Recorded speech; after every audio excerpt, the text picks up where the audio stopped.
नमस्कार मित्रांनो, आद्विक अकॅडमी या युट्यूब चॅनल मध्ये आपल्या सर्वांचं स्वागत आहे. आज आपण मॅथचा 8th क्लासचा स्टेट बोर्ड नुसार second topic parallel lines and transversal हा स्टार्ट करत आहोत. त्यामध्ये फर्स्ट कन्सेप्ट आहे पॅरलल लाईन्स. आता पॅरलल लाईन्स म्हणजे काय असते? पॅरलल लाईन्स म्हणजे समांतर रेषा. आता समांतर रेषा हे कशाला म्हणतो आपण? पॅरलल लाईन्स कशाला म्हणतो? Two the lines which lie in the same plane and do not intersect with each other are called parallel lines. म्हणजे पॅरलल लाईन्स म्हणजे अशा लाईन्स की ज्या एकाच प्लेन वरती असतात, आणि त्या दोघी एकमेकींना काय करत नाही. दोघी किंवा मल्टिपल लाईन्स असू शकतात. पॅरलल लाईन्स म्हणजे 2 किंवा 3 4 अशा मल्टिपल लाईन्स असू शकतात. म्हणजे अशी पॅरलल लाईन्स म्हणजे अशा लाईन्स ज्या एकाच प्लेन वरती असतात आणि त्या एकमेकींना काय करत नाहीत, इंटरसेक्ट करत नाहीत. अशा लाईनला आपण काय म्हणतो? Parallel lines. फॉर एक्झाम्पल बघा, इथे पहिली एक लाईन आहे एल. समजा या लाईनला आपण एल म्हणलं, लाईन एल, आणि दुसरी एक लाईन आहे लाईन यम.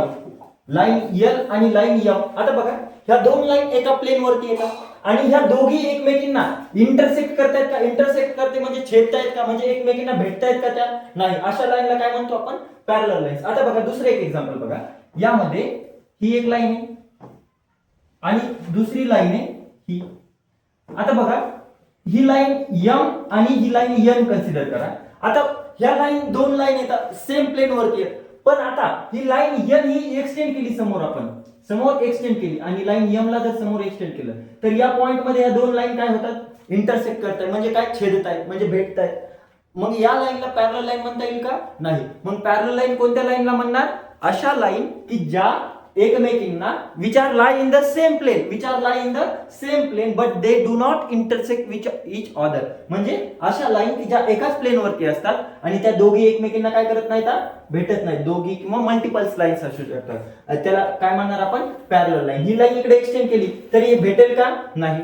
मग आता याचं एक्झाम्पल देऊ शकतो आपण. इकडे बघा, जे ट्रेनचा जो ट्रॅक असतो, ट्रेनचा ट्रॅक म्हणजे पटरी. बघा, अशा दोन ट्रॅक असतात, त्या एकमेकींना कधी भेटतात का? नाही. मग त्या काय झाल्या? एकमेकींना कशा असतात? पॅरलल असतात. आता ह्या बोर्डचा हा एक आणि हा एक भाग, हे दोन कसे येतात? इकडे एक्सटेंड होते आणि हा विचार लाई इन द सेम प्लेन, पण हे दोघं एकमेकांना भेटतायत का? नाही. मग हे काय झाले? पॅरलल झाले. ही लाईन आणि ही लाईन एकमेकींना काय झाली? पॅरलल झाली. मग आता पॅरलल लाईन म्हणजे काय लक्षात आलं? अशा लाईन की ज्या एकाच प्लेन वरती असतात आणि त्या एकमेकींना काय करत नाहीत? भेटत नाहीत. अशा लाईनला काय म्हणतो आपण? Parallel lines. आता दुसरी कन्सेप्ट बघत आहोत आपण, ट्रान्सव्हर्सल. ट्रान्सव्हर्सल म्हणजे काय? If a line intersect given line in two distinct point. समजा ह्या दोन लाईन येतात, या दोन लाईन मधून एक अशी एक लाईन गेली की ती काय करते? गिवन लाईन्स इंटरसेक्ट करते काय? दोन डिस्टिंक्ट पॉइंट मध्ये. हा एक पॉइंट आणि हा एक पॉइंट. आता ह्या दोन लाईनला दोन डिस्टिंक्ट पॉइंट मध्ये काय करते? इंटरसेक्ट करते. then that lines is called transversal of two lines. आता हे जे लाईन L आणि लाईन M आहे, लाईन L आणि लाईन M आहे, तर ही जी लाईन आहे, समजा लाईन P आहे. लाईन P काय करते? लाईन L ला आणि लाईन M ला काय करते? इंटरसेक्ट करते. म्हणजे काय? छेदते ह्या दोन डिस्टिंक्ट पॉइंट मध्ये. म्हणजे ही काय झाली? या दोन लाईनची ट्रान्सव्हर्सल झाली. मग आता तिसरे बघा, ही एक लाईन आहे L M N. आता ह्या तीन लाईन येतात, तीन लाईनला ह्या तीन डिस्टिंक्ट पॉइंट मध्ये एक लाईन इंटरसेक्ट करते. बघा, इथे एक. म्हणजे हे लाईन L M आणि N, आणि ह्या लाईनला जर P म्हणलं तर लाईन L M N साठी ट्रान्सव्हर्सल कोणती आहे? P. ट्रान्सव्हर्सल म्हणजे काय लक्षात आलं? जर लाईनला एखादी लाईन जर दोन डिस्टिंक्ट पॉइंट, दोन लाईन असतील तर त्याला जर दोन डिस्टिंक्ट पॉइंट मध्ये जर इंटरसेक्ट करत असेल तर त्याला काय म्हणतो आपण? P ला याची ट्रान्सव्हर्सल म्हणतो. आता इथे तीन लाईन येतात, मग एक लाईन जी ट्रान्सव्हर्सल असेल किती डिस्टिंक्ट पॉइंट मध्ये इंटरसेक्ट करेल? तीन डिस्टिंक्ट पॉइंट मध्ये. मग लाईन M P ला इथे काय म्हणणार? ट्रान्सव्हर्सल. आता इथे बघा, M आणि N ह्या दोन लाईन येतात. या लाईनला ही लाईन L ही काय करते? इंटरसेक्ट करते. कोणत्या पॉइंट मध्ये? A आणि B या पॉइंट मध्ये. मग इथे लाईन L आणि M ला ट्रान्सव्हर्सल कोणती लाईन आहे? ही लाईन L ही काय याची ट्रान्सव्हर्सल आहे. मग आता बघा, पॅरलल लाईनला आपण डिनोट कसं करतो, लाईन एल आणि एम. सपोज इथं लाईन एल आणि एम ह्या कशा येतात, समांतर रेषा येतात. लाईन एल आणि एम ह्या कशा येतात, लाईन एल आणि एम ह्या कशा येतात, समांतर रेषा आहेत. तर याला डिनोट कसं करणार, it is denoted by line L is parallel to line M. आलं लक्षात? मग पॅरलल लाईनला कसं डिनोट करणार. मग आता बघा, ही झाली ट्रान्सव्हर्सल. मग आता मला सांगा, जर सपोज जर एखादी ट्रान्सव्हर्सल साठी दोन लाईन पॅरललच असावे असं थोडी आहे. मग आता समजा सपोज मी ही एक लाईन काढली P आणि ही लाईन काढली Q. ह्या दोन लाईन येतात. आता याला ही एक लाईन N, समजा N ही लाईन कन्सिडर करा. लाईन P आणि Q ला N ही दोन डिस्टिंक्ट पॉइंट मध्ये इंटरसेक्ट करते. म्हणजे लाईन N ही कशी आहे, P आणि Q ची ट्रान्सव्हर्सल आहे. आता ट्रान्सव्हर्सल म्हणजे काय लक्षात आलं, की अशी लाईन की दोन लाईनला दोन डिस्टिंक्ट पॉइंट मध्ये इंटरसेक्ट करेल. किंवा जर तीन लाईन असतील तर त्याला तीन डिस्टिंक्ट पॉइंट मध्ये इंटरसेक्ट करेल. अशा लाईनला काय म्हणतो आपण, तिची ट्रान्सव्हर्सल. आता बघा नेक्स्ट, इथं लाईन M आणि N ची ट्रान्सव्हर्सल कोणती आहे. मग इथं लाईन L ही काय, लाईन L आणि M ची काय आहे, ट्रान्सव्हर्सल आहे. आणि ती कोणत्या पॉइंट मध्ये छेदते, A आणि B या दोन पॉइंट मध्ये इंटरसेक्ट करते. आलं लक्षात? आता नेक्स्ट कन्सेप्ट बघणार आहोत आपण, अँगल मेड बाय ट्रान्सव्हर्सल. आता बघा, ह्या दोन लाईन येतात, कोणत्या, AB आणि line FG. Line AB and line FG ह्या दोन लाईन येतात. आता यामधून एक लाईन CH ही जाते. मग लाईन CH ही काय असणार आहे, या दोन लाईनची ट्रान्सव्हर्सल असणार आहे. मग आता जर दोन लाईन्स मधून एक ट्रान्सव्हर्सल गेली तर किती अँगल फॉर्म होतात, किती कोन तयार होतात बघा. पहिला हा एक कोन, दुसरा हा एक कोन, तिसरा हा, चौथा हा, आणि पाचवा, सहावा, सातवा आणि आठवा. म्हणजे दोन लाईन्स मधून जर एखादी ट्रान्सव्हर्सल गेली तर किती अँगल फॉर्म होतात, 8. किती अँगल फॉर्म होतात, 8. आता या पॉइंटचं नाव होतं समजा line A B C D E F G. आता दोन लाईन्स मधून एक ट्रान्सव्हर्सल गेल्यावर किती अँगल फॉर्म होतात, 8. किती अँगल फॉर्म होतात, 8. पहिला, आता मला सांगा, पहिले तर अँगल म्हणजे काय. सपोज हा अँगल आहे, तर A B C या अँगल मध्ये, अँगल ABC मध्ये या अँगलचे आर्म किती येतात, आर्म AB अँड आर्म, दोन आर्म येते. कोणते अँड दुसरा आर्म कोणता आहे, आर्म BC. आणि यामध्ये व्हर्टेक्स कोणता आहे, या अँगलचा व्हर्टेक्स कोणता आहे, या अँगलचा व्हर्टेक्स कोण आहे इथं, vertex is equals to B. या अँगल मध्ये ABC मध्ये दोन आर्म आहेत. कोणता, AB हा एक आर्म आहे आणि BC हा एक आर्म आहे. दोन आर्म आणि त्याचा व्हर्टेक्स कोण आहे, B हा व्हर्टेक्स आहे. एवढ्या गोष्टी क्लिअर झाल्या. आता दोन लाईन्स मधून जर एखादी ट्रान्सव्हर्सल गेली तर किती अँगल फॉर्म होतात, 8. किती अँगल फॉर्म होतात, 8. आता बघूयात कोणते. पहिला अँगल ADC हा, ADC पहिला अँगल कोणता आहे, अँगल ADC. दुसरा अँगल कोणता होतोय, BDC. दुसरा अँगल BDC. त्याच्यानंतर ADG. तिसरा अँगल कोणता, अँगल ADG. आणि चौथा अँगल कोणता होईल मग, BDC. चौथा अँगल BDG. चौथा अँगल कोणता होईल, अँगल BDG. हा घेतला होता ना BDC, हा अँगल ऑलरेडी घेतला आपण, अँगल BDC. हे झाले 4. हे 4 अँगल झाले, 1 2 3 आणि हे 4. त्याच्यानंतर खालचे हे 4 G या पॉइंट पासून कोणते अँगल होतात, अँगल पाचवा अँगल कोणता आहे, EGD. Angle EGD. सहावा अँगल कोणता तयार होईल, EGD झाला, FGD. सहावा अँगल FGD. आणि सातवा अँगल कोणता होईल, EGH. Angle EGH. एच आणि आठवा last angle F G H, angle F G H, angle F G H. मग एका दोन लाईन्स मधून जर एक ट्रान्सव्हर्सल गेली तर किती अँगल क्रिएट होतात? 8. आता हे बघितलेत आपण आता जस्ट. आता नेक्स्ट कन्सेप्ट बघणार आहोत आपण, करस्पॉन्डिंग अँगल. आता बघा, पहिला दोन लाईन्स मधून एक ट्रान्सव्हर्सल गेली, किती अँगल्स फॉर्म झाले? 8. किती अँगल्स फॉर्म झाले? 8. आता त्यामधला फर्स्ट टाइपचा अँगल बघणार आहोत आपण, करस्पॉन्डिंग अँगल. कोणत्या अँगलला म्हणणार? Corresponding angle. If the arm of the transversal of the pair of angle are in the same direction and the other arms are on the same side of the transversal, then it is called the pair of corresponding angle. Corresponding angle म्हणजे जर आता बघा दोन lines मधून एक transversal गेली. आता ह्या जे ट्रान्सव्हर्सलच्या लेफ्ट हँड साइडला बघा, पहिले तर ट्रान्सव्हर्सलच्या लेफ्ट हँड साइडला हा अँगल पहिला कोणता झालाय? Angle ADG. कोणता अँगल? ADG. हा अँगल क्रिएट झालाय लेफ्ट हँड साइडला बघतोय आणि वरच्या साइडला.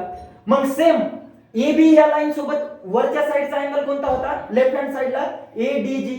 हा मग याच्या सोबत करस्पॉन्डिंग अँगल म्हणजे सेम ट्रान्सव्हर्सलच्या लेफ्ट हँड साइडलाच बघा, आता खालचा जो अँगल आहे FED, हा काय असणार आहे? करस्पॉन्डिंग अँगल आहे. आता बघा, करस्पॉन्डिंग अँगल म्हणजे कोणते अँगल की ट्रान्सव्हर्सलच्या एकाच बाजूला, एकाच साइडला, लेफ्ट हँड साइडला बघतोय. किंवा जर राईट हँड साइडला म्हणलं तर राईट हँड साइडलाच बघायचा.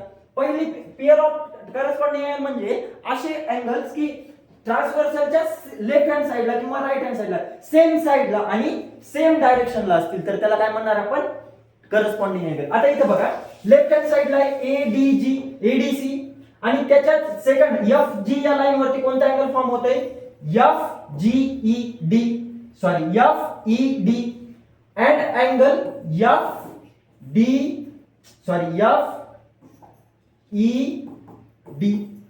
हे दोन काय झाले? करस्पॉन्डिंग अँगल झाले. मग करस्पॉन्डिंग कोणते कोणते आले बघा, या जे ट्रान्सव्हर्सल ही जी लाईन आहे हिच्या लेफ्ट हँड साइडला बघितलं आणि वरच्या बाजूला कोणता अँगल? ADC आणि हा अँगल FED.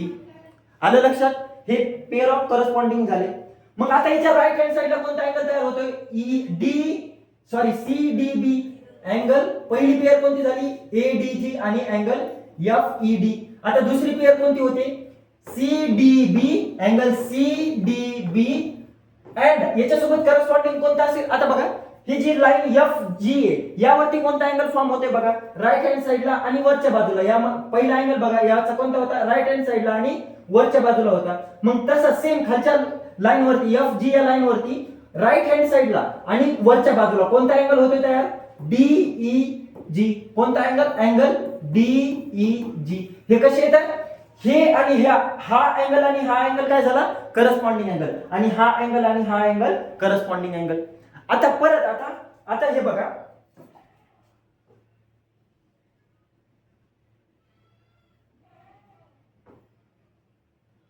आता नेक्स्ट दुसरी पेअर बघा. पहिली पेअर कोणती होती? हा आणि हा करस्पॉन्डिंग होता आणि त्याच्यानंतर हा अँगल आणि हा अँगल करस्पॉन्डिंग अँगल होता. पण आता नेक्स्ट दुसरी पेअर, तिसरी पेअर कोणती होईल? आता या फर्स्ट लाईन वरती AB या लाईन वरती आणि FG या लाईन वरती बघा, या लाईन वरती AB या लाईन वरती खालच्या बाजूचा अँगल कोणता? ADE अँगल ADE आणि सेम या लाईन वरती कोणता आहे? FEG मध्ये हा लेफ्ट हँड साइडचा आणि खालच्या बाजूचा, लेफ्ट हँड साइड आणि खालच्या बाजूचा. मग तसा या लाईन वरती लेफ्ट हँड साइड आणि खालच्या बाजूला कोणता अँगल आहे? Angle FEH angle and angle FEH. हे कसे असणार आहेत? करस्पॉन्डिंग अँगल असणार आहेत. हे काय झाले? Pair of corresponding angle. मग सेम आता चौथी लास्ट पेअर कोणती तयार होते?